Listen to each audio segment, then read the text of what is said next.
आज हामी हिब्रूको पत्रबाट हेर्न गइराखेका छौं। मेरो भागमा चाहिँ हिब्रू 12 को 1 देखि 13 सम्म छ है। गर्दाखेरि यहाँ माथि शीर्षकमा छ परमेश्वरको ताडना। यसकारण यतिका साक्षीहरूको ठूलो बादलले हामीलाई घेरिराखेको हुनाले हर किसिमका बोझा र हामीलाई सजिलैसित अल्झाउने पापलाई पन्छाएर हाम्रा सामुन्ने राखिदिएको दौडलाई धैर्य साथ दौडौं। हाम्रा विश्वास सुरु गर्नुहुने र पूरा गर्नुहुने येशूलाई हेरौं, जसले उहाँको सामने राखिदिएको आनन्दको निम्ति अपमानलाई केही जस्तो नठानी क्रुसको कष्ट भोग्नुभयो र परमेश्वरको सिंहासनको दाहिनेपट्टि विराजमान हुनुहुन्छ। पापीहरूबाट उहाँको विरुद्धमा भएका यतिका विवादहरू सहन हुनेलाई विचार गर र तिमीहरू शिथिल नहौ अनि हरेस नखाऊ। पापको विरुद्धमा तिमीहरूले गरेका संघर्षमा रगत बगाउनु पर्ने अवस्थासम्म तिमीहरू पुगेका छैनौ। 5 मा के तिमीहरूले अर्थिका ती वचन भुलेका छौ जसले तिमीहरूलाई पुत्रहरू भनी सम्बोधन गरेको छ। हे मेरो पुत्र, परमप्रभुको ताडनालाई हलुङ्गो नसम्झ, उहाँबाटको दण्डमा हरेस नखाऊ, किनभने जसलाई परमप्रभुले प्रेम गर्नुहुन्छ त्यसलाई ताडना दिनुहुन्छ र आफूले ग्रहण गर्नुभएको हरेक छोरालाई उहाँले दण्ड दिनुहुन्छ। ताडनाको निम्ति नै तिमीहरू कष्ट सहन्छौ। परमेश्वरले तिमीहरूसँग छोरालाई चाहिँ व्यवहार गर्नुहुन्छ, किनकि बाबुले ताडना नदिएको कुन चाहिँ छोरा हुन्छ र। तर यदि सबैजना सहभागी भएको त्यो ताडना तिमीहरूले पाएका छैनौ भने त तिमीहरू आफ्ना बाबुका खास छोराहरू होइनौ, तर व्यभिचारमा जन्मेका छोराहरू हौ। यसबाहेक हामीलाई ताडना दिने हाम्रा शारीरिक बाबु थिए र हामीले तिनको आदर गर्यौं। के झन् बढी हाम्रा आत्माका पिताको अधीनमा बसेर हामीले जीवन प्राप्त गर्दैनौ र? किनकि तिनीहरूले असल ठाने बमोजिम केही दिन हामीलाई ताडना दिए, तर हामी उहाँका पवित्रताको सहभागी हुन सकौं भनेर हाम्रो फाइदाको निम्ति उहाँले ताडना दिनुहुन्छ। सबै ताडना सुरुमा सुखद हुँदैनन् तर दुःखदायी हुन्छ, तर ताडनाद्वारा तालिम पाएकाहरूका लागि यसले पछि धार्मिकताको शान्तिपूर्ण फल उत्पन्न गराउँछ। 12 मा यसकारण लत्रेका हातहरू उठाऊ र दुर्बल खुराहरू बलिया बनाऊ, तिमीहरू हिँड्ने बाटो सोझो बनाऊ, ताकि नङ्गडो खुरा नफुस्कोस् तर निको होस्। आमेन।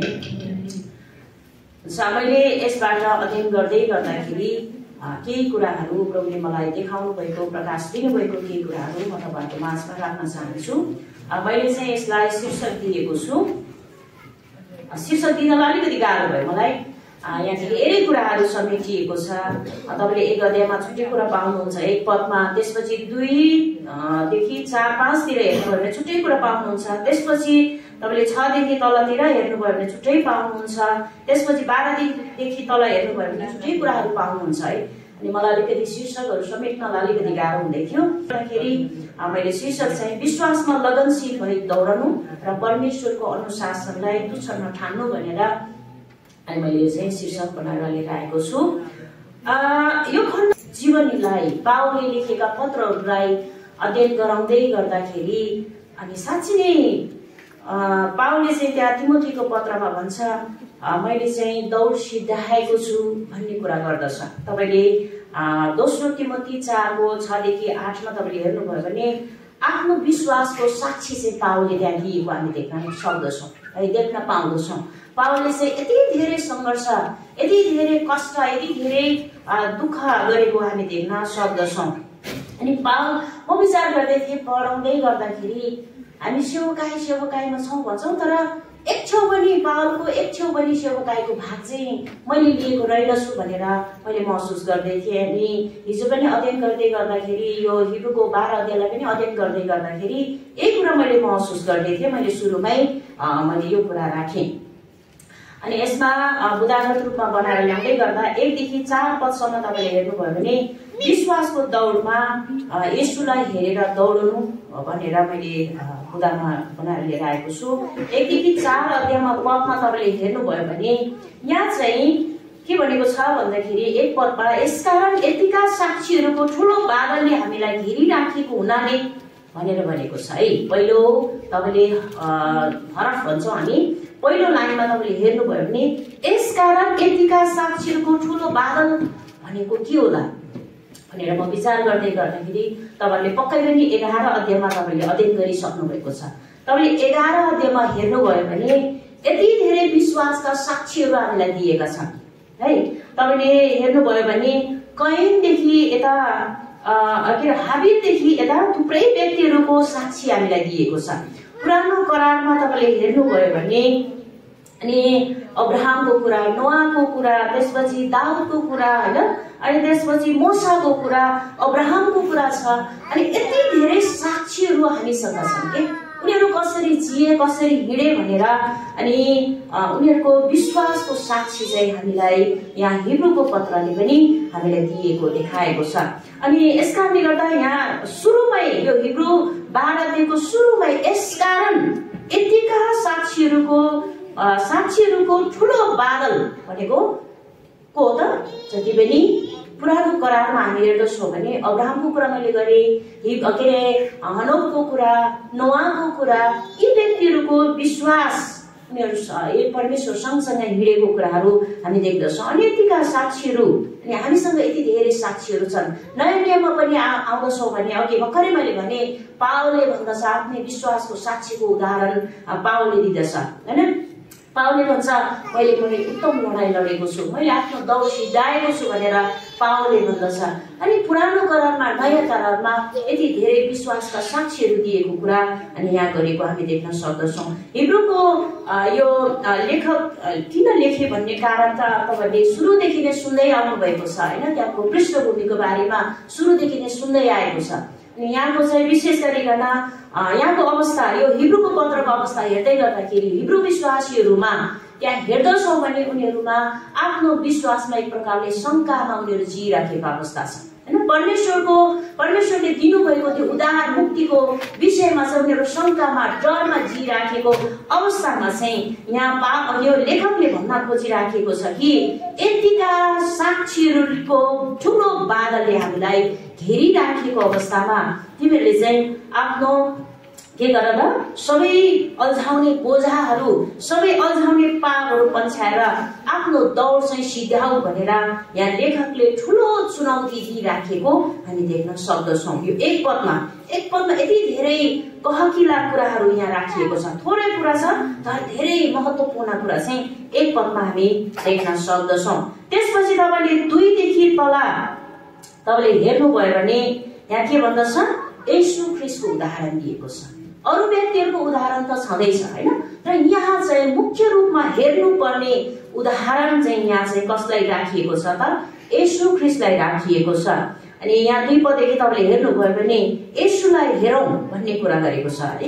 हाम्रो विश्वासलाई सुरु गर्नुहुने, राम्रो विश्वासलाई के गर्नुहुने, पूरा गर्नुहुने येशूलाई हेरौं भन्ने कुरा चाहिँ यहाँ लेखकले स्पष्टसँग भनेको छ। येशू ख्रीष्टले चाहिँ क्रुसमा के गर्नुभयो हाम्रो लागि? तिमीहरूले जति पनि दुःख कष्ट सहिरहेको छ हैन, हिब्रूका त्यहाँ विश्वासीहरूलाई यहाँ भनिराखेको छ तिमीले जति पनि कष्ट सहिरहेको छ, तर येशूको कष्ट भन्दा तिमीहरूको कष्ट चाहिँ ठूलो छैन भनेर यहाँ 2 पदमा, 3 पदमा, 4 पदमा यिनै कुराहरू भनिराखेको हामी देख्न सक्दछौँ। अनि मैले यहाँ हेर्दै गर्दाखेरि हर किसिमको बोझा भनेको यहुदीहरूको परम्परा हैन, हिब्रू विश्वासीहरूमा अनि हेर्दछौँ भने उनीहरू विभिन्न यहुदीवादका परम्पराहरूमा तिनीहरू चाहिँ अल्झिराखेको थियो। यी विश्वासीहरूमा पनि यो कुराले चाहिँ असर परिराखेको छ तिनीहरूलाई हैन। अनि उनीहरूले खाने पिउने कुराहरूमा, खतनाको कुराहरूमा, व्यवस्था पालन गर्ने कुराहरूमा तपाईले हिब्रूको 1 अध्यायदेखि आउँदै गर्दाखेरि त्यहाँ येशू चाहिँ स्वर्गदूत भन्दा सानो हुन सक्छ हैन। स्वर्गदूतलाई पुज्ने कुराहरू, मूसालाई उनीहरूले चाहिँ मान्ने कुराहरू, व्यवस्था पालन गर्ने कुराहरू, उनीहरूले यस्ता सानो कुराहरूमा चाहिँ के गरिराखेको छ त? शारीरिक कुराहरूमा उनीहरू चाहिँ अल्झिराखेको, उनीहरू चाहिँ त्यो कुराहरूमा चाहिँ त्यो पापहरूमा अनि येशूलाई चाहिँ माथि राख्नुपर्ने कुरामा चाहिँ उनीहरू चाहिँ शारीरिक कुराहरूमा चाहिँ माथि राखेको कुराहरूमा उनीहरू एकदम भुलिराखेको, त्यो कुराहरूमा उनीहरू अल्झिराखेको अवस्था छ। अनि यसै कारणले गर्दा नै येशूलाई विचार गर्नको लागि लेखकले यहाँ भनिराखेको हामी देख्न सक्दछौँ। अनि त्यो अनि यहाँ छ। अनि 2 पदमा तपाईले 1 पदमा नै तपाईले हेर्नुभयो भने सजिलै अल्झाउने पापको कुराहरू गरिराखेको छ। सजिलै अल्झाउने पापहरू त्यो समयका विश्वासहरूमा के हुन सक्छ? हैन। तिनीहरूले चाहिँ येशूलाई चाहिँ स्वर्गदूत भन्दा सानोको रूपमा हेरिराखेको हुन सक्छ, एउटा सानो भागको रूपमा। अनि त्यसपछि मोसालाई अनि यो बलिदानको कुराहरू, पुजारीको कुराहरू जति पनि छ त्यो भन्दा येशूलाई चाहिँ सानो एउटा भागको रूपमा चाहिँ आनिराखेको हुन सक्छ। आज हामीहरूको जीवनमा पनि सजिलै अल्झाउने पापहरू हामीसँग पनि छैन भन्न हामी सक्दैनौँ है।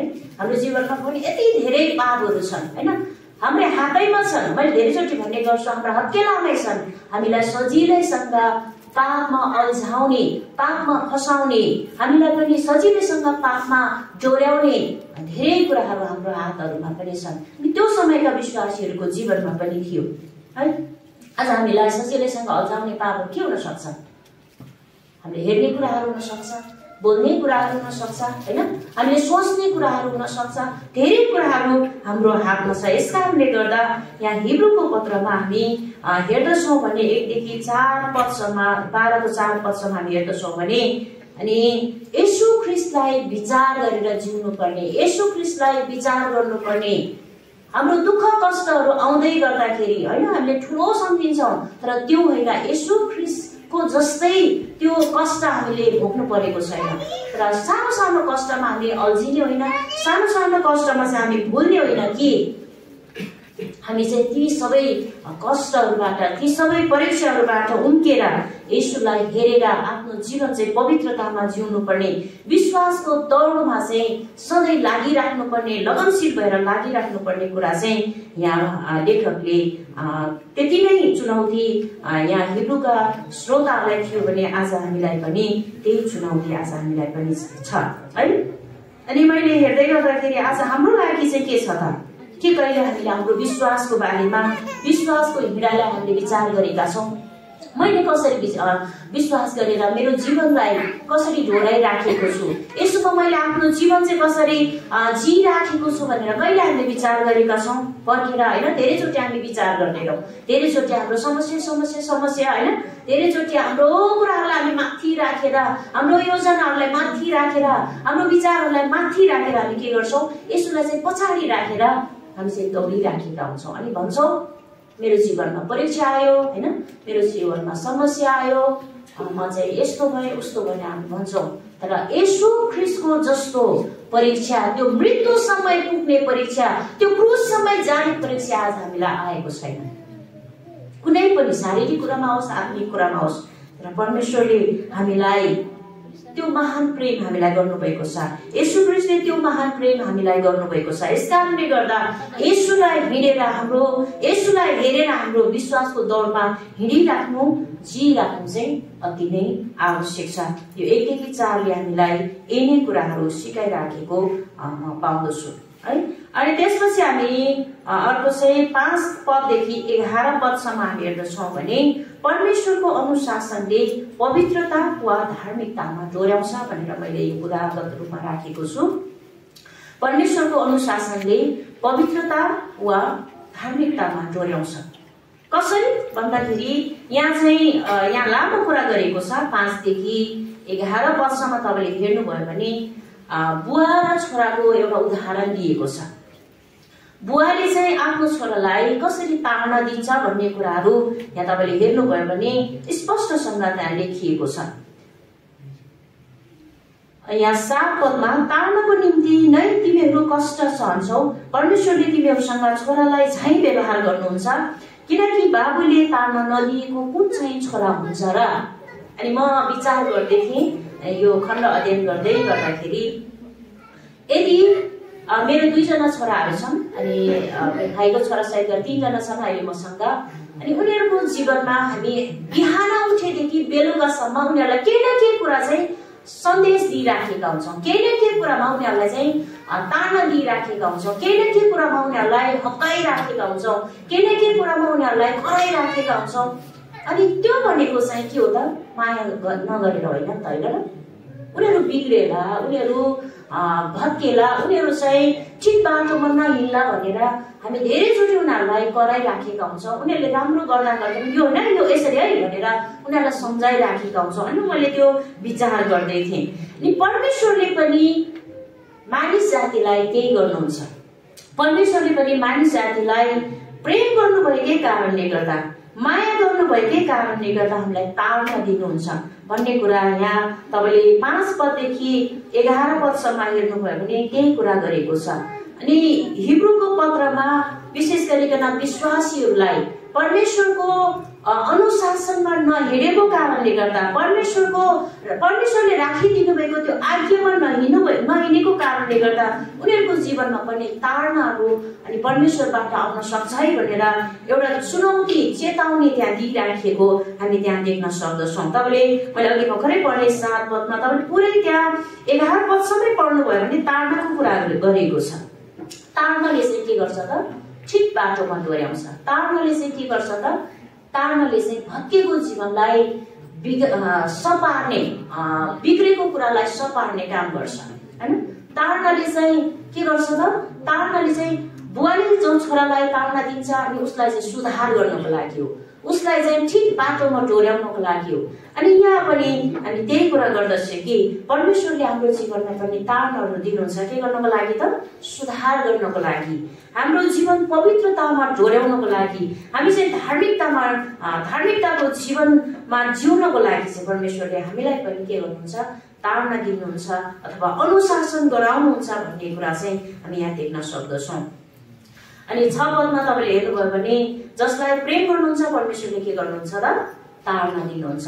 परमेश्वरले प्रेम गर्नुभएकै कारणले गर्दा हामी चाहिँ ठिक बाटोमा हिँडोस् भन्नेकै खातिर परमेश्वरले ताडना दिनुहुन्छ। तपाईँले अयुब 5:17मा अघि यहीँको कुरा चाहिँ त्यहाँ अयुबबाट लिएर आएको हामी देख्न सक्दछौँ। अयुब 5:17मा अनि हितोपदेश 3:11 र 12मा यही कुरा तपाईँले 5 र 6 पदमा पढ्नुभयो भने त्यही कुरा छ है। हे मेरो पुत्र, परमप्रभुको ताडनालाई हलुङ्गो नसम्झ, उहाँबाटको दण्डमा हरेस नखाऊ, किनभने जसलाई परमप्रभुले प्रेम गर्नुहुन्छ त्यसैलाई ताडना दिनुहुन्छ र आफूले ग्रहण गर्नुभएको हरेक छोरालाई उहाँले के गर्नुहुन्छ? दण्ड दिनुहुन्छ भनेर यहाँ लेखिएको छ। अनि हितोपदेश र अयुबकै कुरा यहाँ लिएर आएको हामी देख्न सक्दछौँ। अनि परमेश्वरले हामीलाई के भनेर सम्बोधन गर्नुहुन्छ त? छोरा अथवा पुत्र भनेर सम्बोधन गरेको हामी देख्न सक्दछौँ। यस कारणले गर्दा परमेश्वर चाहिँ बुवा हुनुहुन्छ अनि हामीहरू चाहिँ उहाँका छोराछोरीहरू हौँ। अनि उहाँका छोराछोरीहरू कतिपटक हामी बिग्रिँदै गर्दाखेरि, उहाँको बाटोमा नहिँड्दै गर्दाखेरि, उहाँले राखिदिनु भएको त्यो व्यवस्थामा नहिँड्दै गर्दाखेरि उहाँले कतिपटक ताडना दिन सक्नुहुन्छ, अनुशासन गर्न सक्नुहुन्छ। यदि त्यो समयमा परमेश्वरको अनुशासन भित्र हामी आएनौँ भने परमेश्वरले चाहिँ हामीलाई इन्साफ पनि गर्नुहुन्छ। त्यही कुरा गर्दछ है। परमेश्वरले हामीलाई के गर्नुहुन्छ त? इन्साफ पनि गर्नुहुन्छ। अनि यहाँ तपाईँले 9 देखि 10 पदमा तपाईँले हेर्नुभयो भने हाम्रो शारीरिक अथवा संसारिक बुवाले चाहिँ ताडना दिनुहुन्छ, तर त्यो ताडना कस्तो हुन सक्छ? अपूर्ण हुन सक्छ हैन। त्यो ताडना चाहिँ एउटा त्यो शारीरिक बुवाको, संसारिक बुवाको इच्छा अनुसारको ताडना हुन सक्छ। त्यो ताडनाले कतिपटक चाहिँ सही कुरा पनि निर्णय नहुन सक्छ हैन, सही कुरातिर पनि डोर्याउन नसक्ने अवस्था हुन सक्छ। बुवाको एउटा इच्छामा मात्रै आधारित हुन सक्छ। तर परमेश्वरबाटको त्यो ताडना चाहिँ सधैँभरि के हुन्छ र? पवित्रतामा, धार्मिकतामा डोर्याउने हुँदछ है। त्यस कारणले गर्दा कतिपटक हामीले परमेश्वरबाट ताडना आउँदै गर्दाखेरि हामीले त्यसलाई चाहिँ अवहेलना गर्नु हुँदैन भन्ने कुरा चाहिँ हामीलाई सिकाइराखेको छ। परमेश्वरबाट आउने ताडनाले चाहिँ तपाईँले गलाती 5:22-23मा पढ्नुभयो भने त्यहाँ 9वटा पवित्र आत्माको फलहरूको बारेमा त्यहाँ उल्लेख गरिएको छ हैन। प्रेम, आनन्द, शान्ति यस्ता कुराहरू त्यहाँ गरिएको छ। अनि परमेश्वरबाट आउने ताडनाले चाहिँ हाम्रो जीवनमा के आउन सक्दछ? पवित्र आत्माका यी फलहरू फलाउनलाई सहायता मिल्दछ है। जति पनि हाम्रो जीवनमा खराब कुराहरू छन् त्यो खराब कुराहरूलाई हटाएर परमेश्वरले पवित्रताको जीवन जिउनको लागि, धार्मिकताको जीवन जिउनको लागि हामीलाई प्रेरणा मिल्दछ र हाम्रो जीवनबाट 100 गुणा हैन, अनि 60 गुणा, 30 गुणा अनि आत्मिक रूपमा फल फलाउने, शारीरिक रूपमा फल फलाउने अनि प्रेरणा हामीलाई दिँदछ है। अनुशासनको फल चाहिँ अन्तमा के हुन्छ त? मिठो हुन्छ भनेर मैले त्यहाँ तपाईँले 11 पदमा हेर्नुभयो भने त्यही कुरा हामी देख्न सक्दछौँ। सबै ताडना के चाहिँ हुन्छ? सुरुमा एकदम के हुन्छ त? दुःखदायी हुन्छ, पछि गएर के हुन्छ त? एकदम फलदायी, शान्तिपूर्ण भन्ने कुराहरू त्यहाँ 11 पदमा तपाईँले हेर्नुभयो भने त्यही कुराहरू हामी पाउँदछौँ। हाम्रो शारीरिक बुवाबाट होस् र आत्मिक बुवाबाट होस्, जुनै बुवाबाट पनि हामी ताड्न पाउँछौँ, अनुशासन पाउँछौँ। सुरुमा हामीलाई गाह्रो लाग्छ है। म विचार गर्दै थिएँ, अनि म जवान अवस्थाको हुँदै गर्दाखेरि, म टिनेज अवस्थाको हुँदै गर्दाखेरि म विचार गर्दै थिएँ। अनि मेरा यस्ता अगुवाहरू हुनुहुन्थ्यो होइन। म गाउँमा हुर्केँ, अनि गाउँमा नै म बढेँ, आत्मिक रूपमा शारीरिक रूपमा पनि। म विशेष त म प्रेमदालाई सम्झिँदै थिएँ। अनि त्यो समयमा म यदि उहाँको ताडनामा, उहाँको अनुशासनमा म नहिँडेको भए अनि आज म यो अवस्थामा आउने थिएन होला भनेर म एक प्रकारले उहाँप्रति धन्यवादी हुँदै थिएँ। अनि मलाई के चाहिँ लाग्दथ्यो, उहाँले फिल्म हेर्न पनि दिनुहुन्थेन है। कति जवानहरू लुकी लुकी एकदम उहाँसँग झगडा गरेर फिल्म हेर्न जान्थ्यो, अनि त्यसपछि के गर्न जान्थ्यो होइन। त्यो बेलामा फोटो खिच्ने पनि थिएन होइन। अहिले त हातमा मोबाइल छ, अनि फोटो खिच्न जाने के गर्ने त्यो हुन्थ्यो। अनि म चाहिँ विशेष गरी मेरो साथी र म चाहिँ एकदम डरमा हामी बस्थ्यौँ। विशेष त प्रेमदाईको डरमा हामी धेरै बस्थ्यौँ, एकदम डराउँथ्यौँ हामी। अनि केही भने पनि, केही गरे पनि हामी सोध्थ्यौँ, अनि उहाँलाई यदि उहाँले नै भनेपछि सक्यो है। अनि त्यो गर्दै गर्दा अनि मैले अहिले सम्झिन्छु, उहाँले त्यो समयमा मेरो जीवनमा यदि अनुशासनमा नराख्नु भएको भए, त्यो ताडनामा मलाई नराख्नु भएको भए आज यो अवस्थामा म हुने थिएन है। त्यो समयमा त मेरो लागि गाह्रो थियो नि त। हो, मेरो साथीहरू त यस्तो गरिराखेछ, म पनि जान पाए हुन्थ्यो, म पनि गर्न पाए हुन्थ्यो भन्ने खालको त्यो समयमा त मेरो लागि सजिलो थिएन। तर अहिले जब म सम्झिन्छु, यो त मेरो लागि उहाँले जुन ताडना, जुन अनुशासनमा मलाई राख्नुभयो, एउटा फल फलेको छ नि त होइन। अहिले त मेरो लागि त एउटा मिठो भएको छ नि त। म बिग्रेको छैन, म भत्किएको छैन।